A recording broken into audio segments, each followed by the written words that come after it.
Is Wednesday, April 13th, 2022, here with your live show. We're live 7 days a week, 365 days a year. It is so hot in my studio. There it is. It would help if I turn the air conditioning on. But Major League Baseball, NBA play-in games. Boy, I thought that I had the Clippers money line last night. I lost that thing. I loved Cleveland in the points. I did not give it out as a premium pick. And, it was just one of those days. I got to say, Major League Baseball, it's ridiculous. I mean, once again, it's like, here we are. We're not even a week into the season. What are these guys doing? What are these umpires doing? I mean, what game are you watching? What game are you watching? What exactly? In that Marlins-Angels game, in the Marlins-Angels game, explain to me how this guy's not out. Explain it to me. I want to hear a concrete explanation. I want to hear a concrete explanation as to how he's not out. I want to know. I don't just want to hear, after further review, the call in the field stands or whatever. I want to hear a concrete explanation that his hand or foot or he was in constant contact with the bag when he was touched because he was clearly off the base. Yeah. I don't understand it. And that was the game. The game was decided on that. Oh, it was awful. It was awful. Absolutely awful, Mitch. It was awful. I had the Marlins. I'm just disgusted, obviously. If I had the Angels, I'd be talking about how the game is perfect. Thank God. I couldn't believe it. Yeah. So I was listening to it in the dog park, with Sam and watching it. Yeah. So I was watching the Angels broadcast. They couldn't believe it, the announcers. They're like, of course we're happy, but I can't believe it. They're like, how is he safe? It's like, how is that even possible? It's like, sometimes I understand it's a bang play. You stick with the call on the field, right? And that's the whole idea behind it. In football, it's the same way. If it's a bang play and, it's the replay can't see it, you stick with the call on the field. But the guy is off the base and the glove is on the guy. It's like, there's no, and they were saying, they're like, he's clearly going to be out. This is going to change. It's going to be too out. And then it's like, they come back and it's like, what? It's like, did they hear it wrong from New York or something? I think we need a clear explanation as to how this guy is not out. Yeah. I don't know, Mitch. It's just unbelievable. It really is. So the Twins and the Dodgers, right? Normally on 3-2 counts, if the ball is reasonably close to the plate, they give it to the pitcher, and because they want the batter to swing, not just stand there. They gave everyone to the Dodgers in that game. Same thing, tie game 1-1. They gave them every single one of those. They walked like the Dodgers. It was a 1-1 game. They had, I think, 5 walks in one inning, in the Twins, and they were all borderline. The fourth ball was borderline on every single one of them. So I don't know. Interesting. I think like that one I can live with because the final score was the final score. Even though at that point, all of the runs were scored in the one inning with all the walks. Yep. The eighth inning, yeah. Yeah, all of them were scored in that inning, and it was all walks. Man, it was terrible, and they were all like borderline pitches right on the line. You can't throw the ball over the middle of the plate. So finally, they throw the ball over the middle of the plate because they're not getting any calls at all, and then Turner gets the hit. It's like, he did get a hit, right? Whatever. Yeah, because they had no choice. It's like, what was the official position? What was the position of the official sports book of the Minnesota Twins, or of the Los Angeles Dodgers? That's what I want to know. It's like ridiculous. It was, I don't know. Do you think this is something we're ever going to know? The official, yes. Yes? Oh, yes. You think they're going to have to come clear with this at some point? Well, they do. They will. Some books will show what the position is, but they don't show what their position is. Yeah. Obviously, not the dollars and cents of it all. Yeah. But yeah, definitely things are looking fishy. I wouldn't doubt within the next couple of years we get a big scandal with a ref or something that's been We've had doing them. something. We've had them in the NBA, and we've had them, with players in college sports. We've had it in players in pro sports as well. It's it's definitely prevalent. It's definitely something in the game, but that was just like that Angels Marlins game. That was just ridiculous. So FanDuel now has the percentage of money on the games, but they don't have their actual dollar position because some games are more heavily bet than others. Yeah. Some markets are more heavily bet than others. So they What do you don't. think the heavily bet market is, Mitch? The most heavily bet market Yeah. is what it used to be Los Angeles. Okay. It used to be the Los Angeles market because the proximity to Vegas. Now I think the New York market has always been a big bet market too. It's always these big public teams: Red Sox, Yankees, Dodgers, Notre Dame, Dallas Cowboys. These are the teams. And whoever won the Super Bowl. America's team, Dallas Cowboys. Yeah. That's all I think of every time you hear the Dallas Cowboys, America's team. Exactly. The Braves were America's team in baseball for a long time. They were the first team on cable.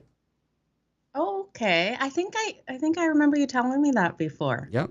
Ted Turner, when he bought the Braves, he created TBS, which was one of the first cable networks, the Superstation. And it was so the Braves were the first team that all of their games were on TV and accessible to the public. And the Cubs were second, WGN. Okay. Yep. That's pretty cool to know. Yeah, he called them America's team because America could watch all of their games. And he tried to get them into it. Genius, genius. It is, for sure. Genius. Kind of branding, right? Yeah. It's like a Blue Jays, Canadians team. Well, it's our only team. Just like I call my brother my best brother. He's like, I'm your only one. Let's take a quick look here at NBA. We've got 2 games tonight. Last night, I had the Clippers in that game, and it was a tough way to lose. Up by 10, Karl Anthony Towns fouls out of the game. Ooh, hurt. And I thought for sure I was good. And, Patrick Beverly and company, Edwards, they played outstanding down the stretch, and the Timberwolves got the win. I think you got to give it to them. They played well, and they got it done. Yeah. So, hats off to them. Yeah, it did hurt. And we'll see the Clippers on Friday night against the winner of tonight's game. So we've got the Spurs taking on the Pelicans in this one. Joe, any thoughts? Spurs and Pelicans. This is going to be a good game. I'm thinking we still stay under this number. I've got a premium on the side, but this total we've seen drop. And I still like it under. I really do think we're going to see a really cautious game out of both of these teams. And they've trended so solid to that under. I think it's a tight one here, Mitch. I got to go with the under in this one. Yesterday, the betting tools had the Clippers in the first half and the first quarter. They came through that first quarter, nailing it and plus money. Today they have the Spurs in the first half plus 143. Nice. Yeah, so I'm going to take the Spurs in the first half money line in this game, and I think they're the better coach team. And it's just there's no argument against. You can't argue against that. It's like that's a statement I can make that anybody out there, you can have whatever comment you want. You're not going to win that argument against me that they're not the better coach team. And for game 2, we've got the Hawks and the Hornets. Of course, it's actually game 1 in chronological order with a 7 o'clock Eastern time start. I don't know if the Clippers blew it as much as the Wolves took it. I think that they took it. I had the Clippers, and I'm not disappointed in the way that they lost. I think I'm disappointed that they lost, but I'm not disappointed in the way that they lost. I thought that when the Timberwolves needed to hit shots down the stretch, when they needed to make plays down the stretch, they did, and there's nothing you can do about that. I thought we saw Anthony Edwards look every bit like the first overall draft choice in his class. For the first time, really. That was the best I've ever seen him play. And he saved it for when they needed him most. So I got to give it to him, Yeah. I think sometimes when you lose, like that Angels-Marlins game, you kind of just like super bitter about it. But other times like that, when you just got to just take your hat off and say, you know what? They beat me. And I think I Yeah, can say exactly. There's no one to blame in that one. I could say that about the Atlanta Hawks in that game, or not the Atlanta Hawks, the Timberwolves. yeah, the Timberwolves. Yeah. Similar teams. Yeah. Yeah, very similar. Yesterday it hurt me definitely. I was on the Nets to cover, looked so good at halftime. They just weren't able to get it done. And then the Clippers plus the points. So disappointing one there, but looking to get it back today. And I'm looking at this total between the Hornets and the Hawks. And I think this total has gone too low. I wish I had hit it under at 239 and then could get the in between now hitting the over and get it both ways, because I think this hits right in the middle of what this originally came out with. So I'm going to take the over right now. What the line is, 235.5.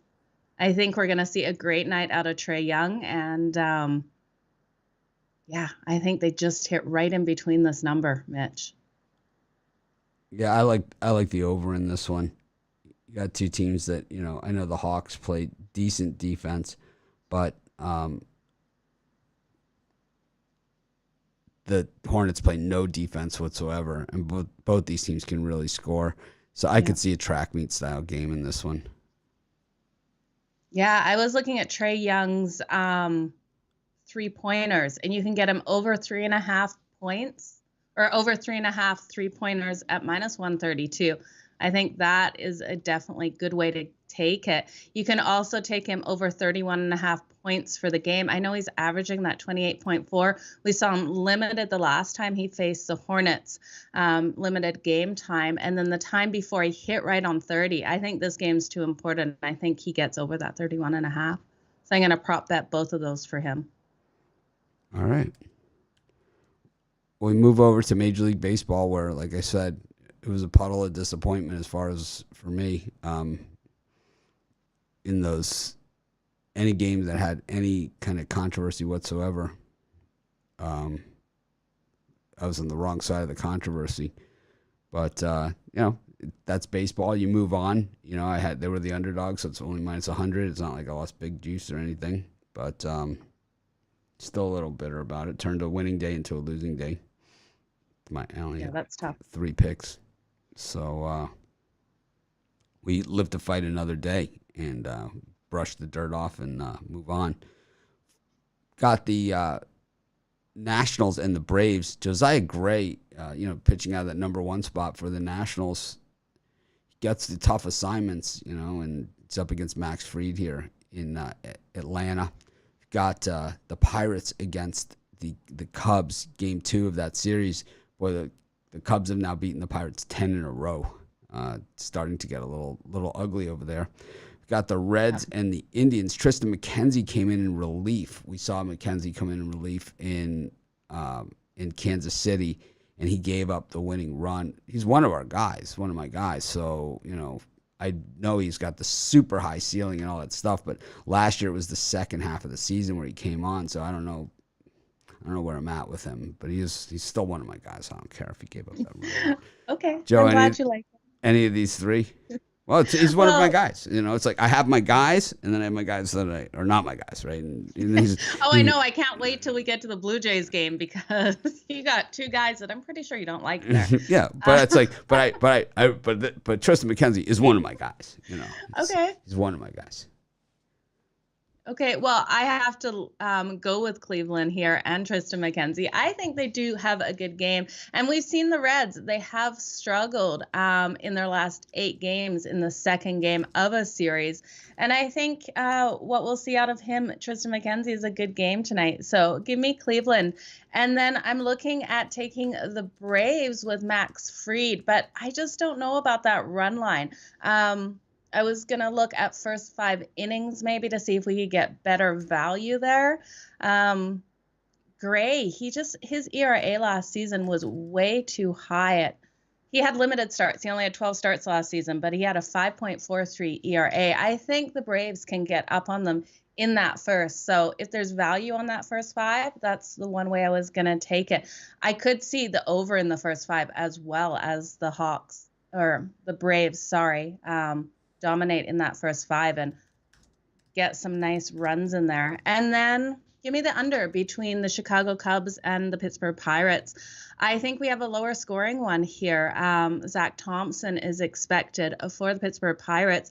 He had a 3.24 ERA last season, and they play really strong against right-handed pitchers, and we have the Chicago Cubs starting Kyle Hendricks. So I think Pittsburgh will have a decent game in this one. I don't think they win it, but I think we stay under this total of 8.5.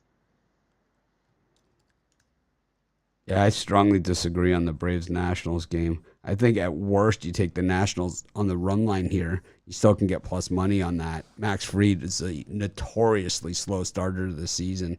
Last year, over the first half of the season, pre-All-Star break, if you look back, I don't think he won more than 1 or 2 games. Got absolutely crushed, and then he ended up having a winning record for the season, which just tells you how good the second half of the season was. In fact, I remember talking with the guys on the show about Max Fried's 5.6 ERA that he had at that point, saying, wow, Max Fried's the number one starter. He's got a 5.6 ERA. And we're like at the All-Star break. It wasn't like a couple games in. So he's a second half guy. So he's definitely susceptible to being hit. And we saw that in the first game of the season against the Reds. And that was opening day. Josiah Gray, I think, is a guy that Joe mentioned a lot of his numbers from last year, but I think we can discount most of those, because he's a guy that just came up last year, and he's another one of my guys. He's got a super high ceiling, right? When you trade Trey Turner and Max Scherzer for a guy, he's more than like, and you're an organization like the Washington Nationals who scouted Steven Strasburg and Soto and Rendon and, all of these superstars of superstars. Just a couple of them. Yeah, just a few. And that's just, a handful of the guys that they brought up through the system. You got to believe that they knew what they were doing when they got this guy. I mean, obviously, Scherzer had to go. They weren't going anywhere, and he made a ton of money. Trey Turner, I mean, you had to make a decision on him, but most people thought the decision was going to be to keep him. But this is what they wanted in return, was this guy. So we have to believe that at some point we're going to see why he's number one in the rotation, even though he only has 12 career starts. It's like something has to give here. It's like, yeah. So when we see Gray's 5.31 from last season that Joe pointed out for us, which it very much was the case. When we look at his outings later in the season, right? So when you look at his last 3 outings, when he finally started to turn the corner, 6 innings, 6 hits, 2 runs, 5 innings, 4 hits, 3 runs, 6 innings, 3 hits, 1 run. So we started to see it, that high ceiling. He had not gotten a win. His first career win, was in August. It was like, his first career win was September 22nd. He had all of those starts. Wow. He ended up 2-2 on the season, getting a lot of no decisions in those games. And his first career win wasn't until September 22nd. It was like, wow, you traded Max Scherzer and Trey Turner, and this guy can't even win a game. And then finally he cracked the seal. So I'm a bigger believer here in Josiah Gray.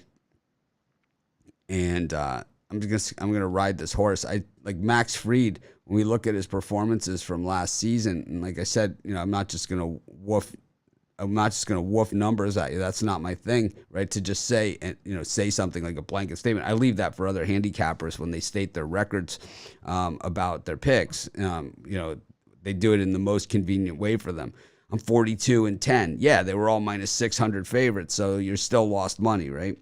But anyways, I leave that for those guys. And when we look at Max Fried, like I said, we go back to last April, and this guy was just getting dog chowed on a regular basis, Gave up. So is that a trend we've seen season in and out? Well, we saw it this year already in his first start. So yeah, he did have a hard first start. Second outing last year, ironically against the same team, the Washington Nationals. His second game of last season. 2 innings, 8 hits, 5 runs, 5 earned, 3 walks, or 3 strikeouts, or 3 walks, 1 strikeout, and a bomb. 49 pitches. That's all he made it. Next time out, 4 innings, 9. Only 49 pitches, yeah. Next time out, 4 innings, 9 hits, 8 runs, 7 earned. See the theme here? He's a lousy first half pitcher. Once in a while, he does have some decent outings in here. Here's one against the Nationals.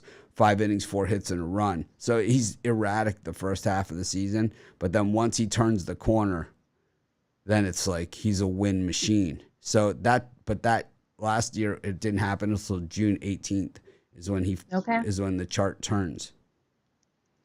And ironically, that's when he goes from minus 200 to only minus 140s, minus 104, minus 111.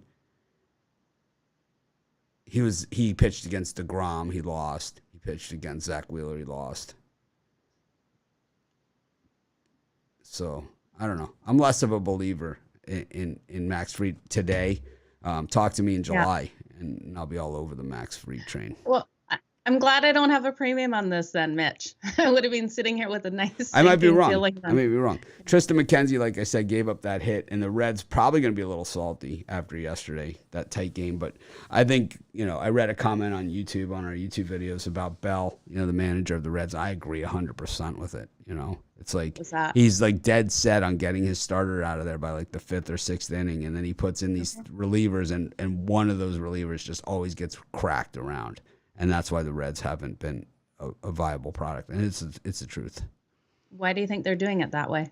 Because he sucks. He's a terrible manager. I don't. Yeah, what is his mindset, right? Like, doesn't make sense. Yeah, he's like dead set in his ways. It's like that's the problem with these old school baseball guys. It's like they're dead set in their ways. Well, it's like it's gonna be. Like... I like the impression, Mitch. Yeah, that's how they are. It's like, that's my Forrest Gregg impression. From like when he went for one in the SEC championship game, down by they score the touchdown, they're down by 10, so they can, if they go for the 2-point conversion and make it, then they're only down by 8, so they need a touchdown 2 to tie it, but he kicks the extra point, so they're only down by, so now they're down by 9 and they need 2 scores instead of 1. And they ask him after the game why he made the decision.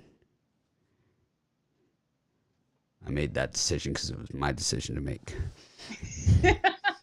What the hell are you talking about? Oh, man, I'm going to try that on my kids next time they ask me why I did something. What was his name? It wasn't Forrest Gregg. It was the guy, Gene Stallings.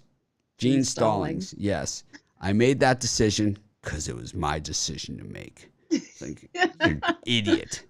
It's like when they asked Bobby Bowden, it's like, you don't coach that much, how he's like, well, I don't really actually coach that much anymore when his last 10 years or so at Florida State.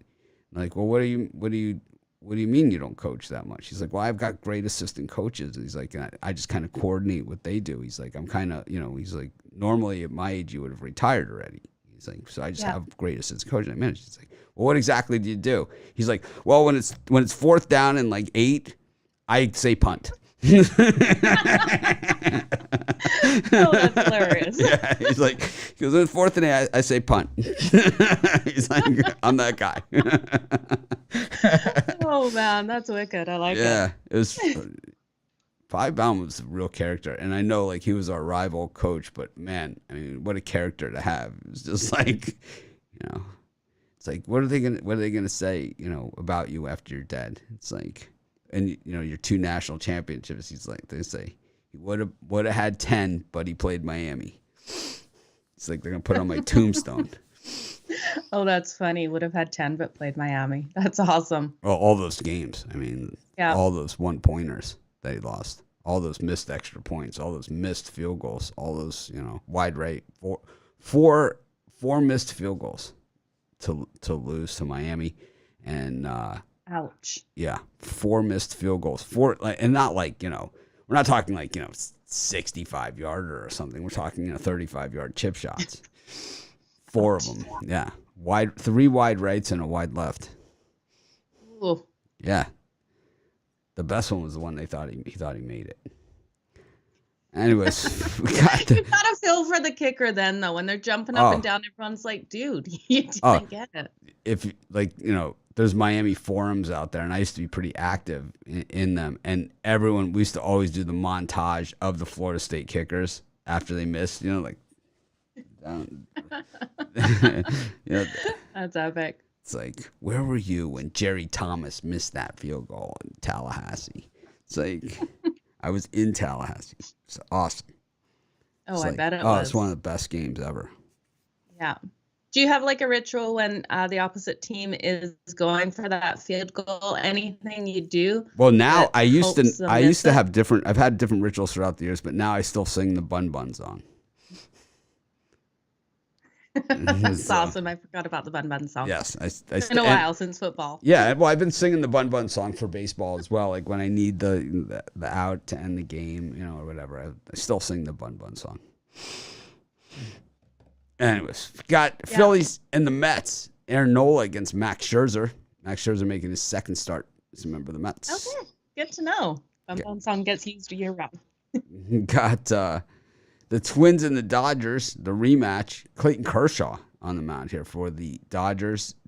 I think he's hanging on too long. Maybe he has a good outing, whatever. I think he's a guy that could have retired.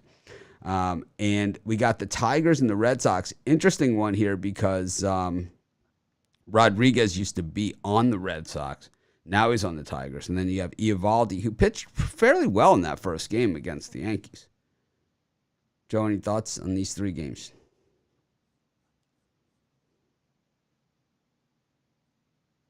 My internet is breaking up, Mitch. Can you hear me? Yes. Okay. That is awesome. I'm looking at this game between the New York Mets and Philadelphia, and I think the Phillies have this one, Mitch. I think they're going to have a great game here. They do great against right-handed pitchers. The Mets have struggled notoriously against the Phillies, and I know Max Schneider is a good pitcher, but I think we've seen him struggle before against the Phillies as well. I think we got a lower scoring one in this, so I'm going to ride the under 8.5. I do like what both these pitchers bring to the table, so give me the under and the Phillies in that one. Kind of torn with the Dodgers and Minnesota. I think Minnesota should be able to get the win after what we saw last night. I do think the Twins, they shouldn't have lost that game. And I think Minnesota comes out strong in this one and is able to get it done. And we're getting plus money with them at plus 155. What do you think of the pitchers in this one, Mitch? In which one? In the Dodgers and the Twins game. Well, I think Kershaw should have retired, and I think Chris Paddock is straight garbage. I can't bet on him, not one nickel of my hard-earned money. He's so bad. And I think this one's an over all the way. I just think that Kershaw should have retired. I think we're going to see glimpses of the old Kershaw, from time to time over the course of the season. But I think that his better days are definitely behind him. I think it's not a matter of him not being able to be one of those guys that pitches into his 40s in the major leagues. I just think that he's been injured too many times to be able to do that, and we've seen him have injury problems. And he's the type of guy, because he's such a bulldog, that it's like it's going to be very, very tough to get him out of the game before the damage is done. And I think that's been kind of the thing on Kershaw, is when he has struggled and when he has been injured over the years, is that they can't get him out of the game before the damage is done, because number one, he won't come out, and number two, he's Clayton Kershaw. So it's like you have the double issue there on that one. I strongly disagree with you on the Phillies and the Mets. Max Scherzer is one of the greatest pitchers in the history of baseball, while Aaron Nola is a guy that's never really hit the bar, as far as I'm concerned. He's had a couple of years back, he had a decent season, and then and we got him back then at decent prices. But ever since then, he's been an overblown guy that really has never achieved anything. Max Scherzer is the only pitcher to ever win Cy Young Awards in the National and American League, and he's a first ballot Hall of Famer. He's got more in his bag of tricks than every other pitcher on the entire card today. This guy has accomplished more and probably has won more games than every other pitcher, except for Kershaw. You take Kershaw out of the equation, and he has more wins than every other pitcher on the card combined. I don't know. I don't think the Phillies are, I see a comment here. The Phillies love to hit the fastball. Yeah, not against Scherzer, they don't. Nobody likes to face Max Scherzer. He is one of the best pitchers in the history of the game. And I will take him any day at this short price. I think, even more so. I don't, they're, Brian will be like, they're begging you to take Scherzer. They're begging you. You don't need to beg all that hard, It's like, this is the Phillies, okay? The straight ass, right? I mean, they've been straight ass for years. Horrible. The teams that are really bad and that continue to be bad and are the teams that have bad managers and bad financial distribution among their roster. And that's what the Phillies have. When you pay a guy like Bryce Harper that much money, the expectation is now high. The odds are crappy. And, what you have is just a sad sack of crap. And it's like, and that's what the Phillies have been. They've been a fade machine. We've made a ton. Of course you agree with Joe. Good morning, Brian. Yep. I make more money fading Bitler's picks in baseball. I mean, he will ride these lousy teams. It's like, and then he'll finally win one. I knew the Pirates were going to win. Yeah, but the problem is they're 40 and 128, and 122, and you didn't get plus 600 on them. It's like you can bet the losing teams and make money. We've been down this road, but it's like just because you want to be unpopular, with your picks. I understand that, The Phillies are terrible.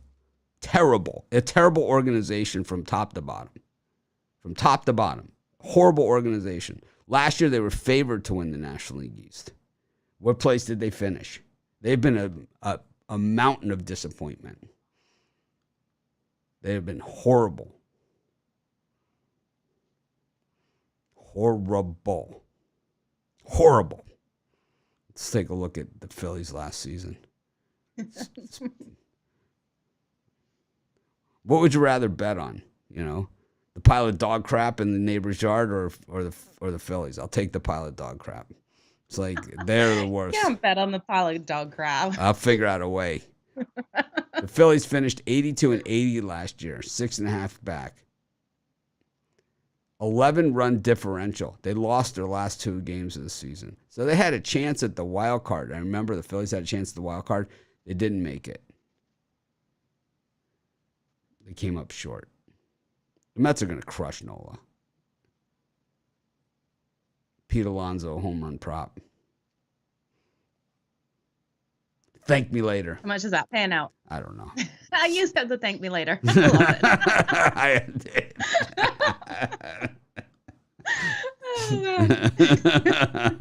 So clipping that. What time did that happen at? Thank me later. Right at the 32-minute mark. Thank me later.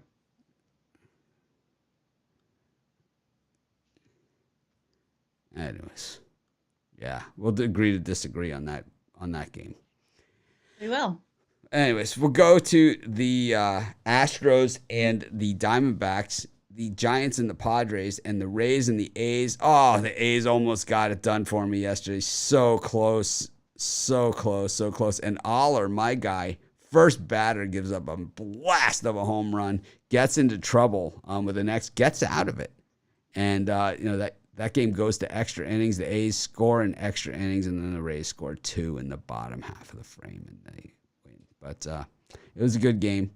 And once again, if you took the run line there, the plus runs, you made money. So, anyways, what do you think of these three?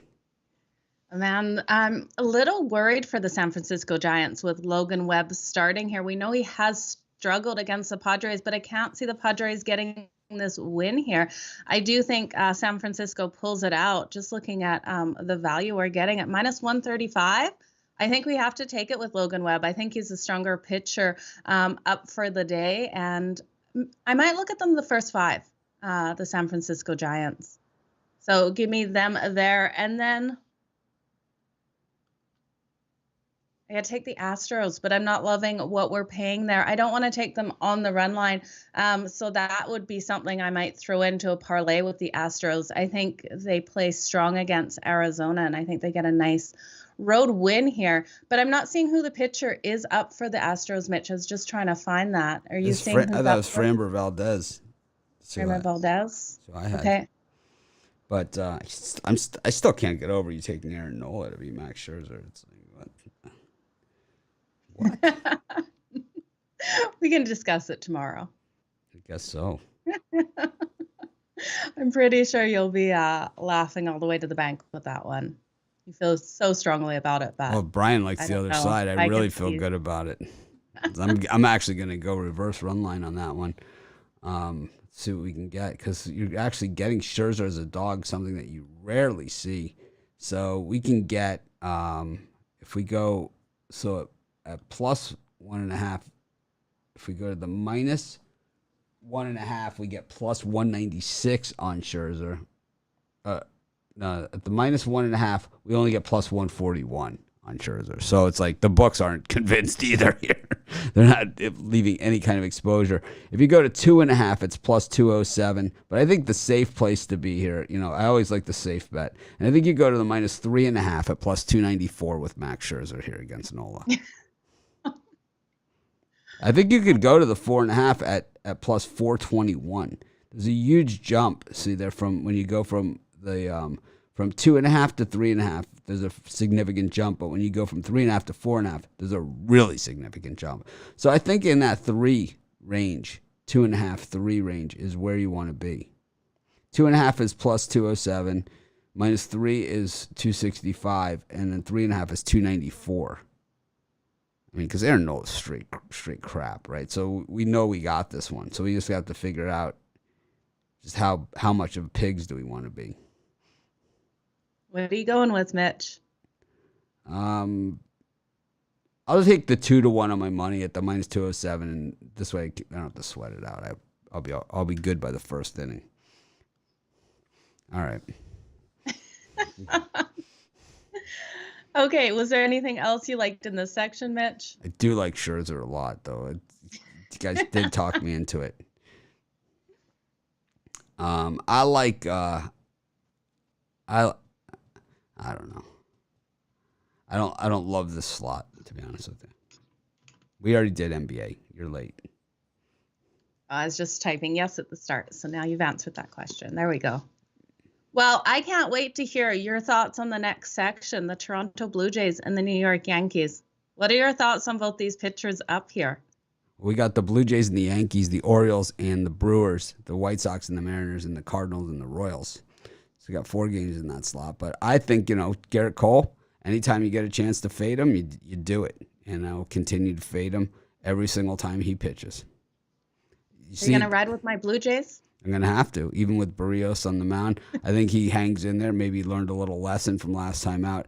He's not as bad as we saw him last time, and, but he's not good. But it's not nearly as bad as the last time we saw him. And Garrett Cole, it's like putting him out at minus 170, a guy who's normally minus 220, 250 guy. They're just begging for Yankee money. They're out there on the street corner with buckets, begging for change. They could borrow my guitar because it ain't going to work. I'm going to take the Jays there for sure. And I also like John Means against Corbin Burns in Baltimore. John Means so underrated. So underrated. I like Burns a lot, but the money's there. I think Means is a better pitcher there. Yep. Great 2+ money picks in there, Mitch. Both around plus 150. I also love the White Sox. I like it. I like both. Love them. Dallas Keuchel. Keuchel, left-handed pitcher there, hey? Robbie Ray, left-hander out as well. Yeah, I could get behind the Chicago White Sox there. I think we have a higher scoring one in that. I'm going to go on the over in that game. And you guys know I'm taking my Toronto Blue Jays, especially with that plus money. You don't see the Toronto Blue Jays much at plus 150. And I think what we saw the New York Yankees, I was writing that over yesterday, was pretty sure the Yankees were going to win it. And they were able to completely shut down the Blue Jays offensively. And we've got an explosive offense for the Blue Jays. So I think they open up in this one. I could see this total going over the 8. I was actually shocked it dropped to 8.5 because I think you're right on Garrett Cole. And I think the Toronto Blue Jays are going to light him up today. So love the Blue Jays here. Well, the Cardinals and the Royals have been postponed. Weather? I'm going to guess weather.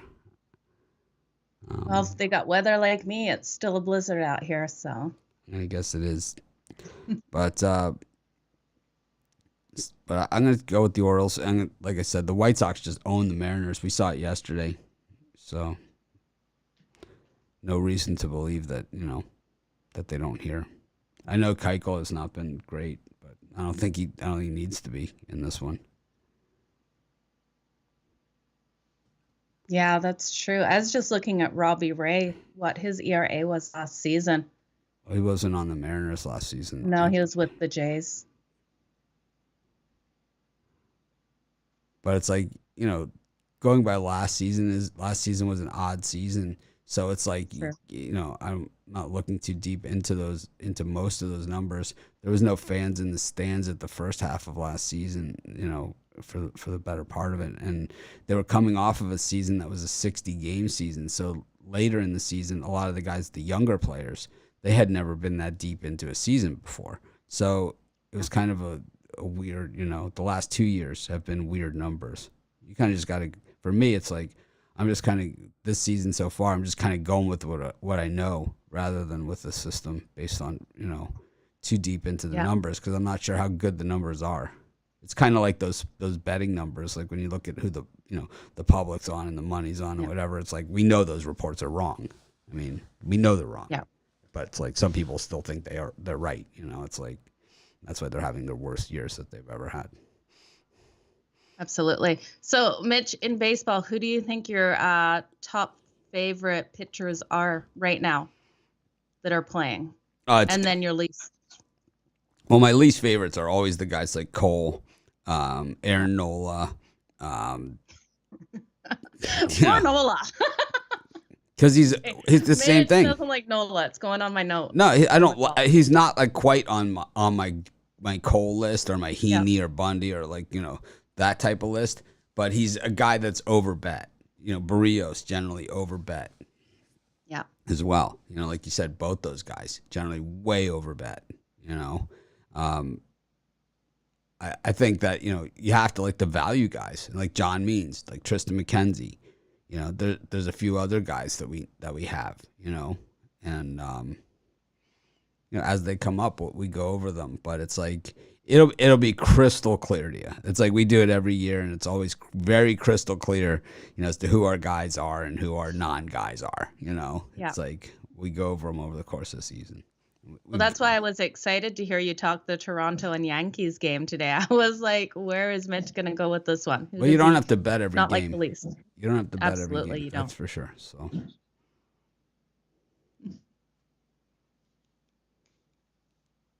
Well, should we do a parlay, Mitch? Sure. Okay. You guys, I'm going to go with the Toronto Blue Jays. I'm going to go with the San Francisco Giants in the first half. And then give me the under between the Chicago Cubs and the Pittsburgh Pirates. I'm taking the Spurs first half on the money line. I'm taking the New York Mets on the reverse run line, -2.5 at +207. And I will take the over in the Twins-Dodgers game with Chris Paddock serving. Nice. All right. Thanks, everyone, for joining us. Make it a winning day. We appreciate each and every one of you. And, of course, we will see you tomorrow. Those of you who are premium and VIP members, coming right up.